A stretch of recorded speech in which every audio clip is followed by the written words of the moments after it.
Welcome to our channel. Today we how to back up your journal data with CoinTracking, full guide step by step clearly. To back up your journal data with CoinTracking, start by logging into your CoinTracking account. Once you're logged in, navigate to the main dashboard. From the dashboard, locate the Journal tab on the left side of the screen. Click on the Journal tab to access your journal entries. Once you're in the Journal section, look for the Export option. Click on the Export button to begin the backup process.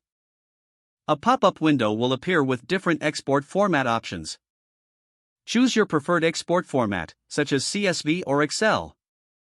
After selecting your format, click on the Download button. Your journal data will now begin to download to your device. Once the download is complete, locate the downloaded file on your device. It's advisable to rename the file for easier identification. Next, find a secure location to store your backup file. Consider using cloud storage for added security and accessibility. Alternatively, you can save the file to an external hard drive.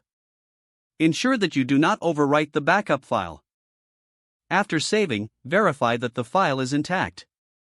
To confirm, open the file to check if all your journal entries are present. Your journal data is now safely backed up with CoinTracking. Always perform regular backups to ensure your data remains protected. If the page does not load, refresh the browser or try again in a private or incognito window. Make sure you are using the correct email address, then retype it carefully to avoid small typos.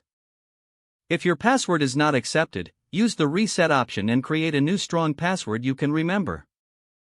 Check your spam folder for verification or security emails, then complete any requested confirmation steps. Enable two-factor authentication if available to improve account security and reduce unauthorized access risk. After signing in, review your profile details so your contact information and settings are accurate and current. If you see an error message, note it down and try again after restarting your device and internet connection. Log out when you finish, especially on shared devices, to keep your account and payment information secure. Don't forget to like this video and subscribe to our channel for more step-by-step tech guides.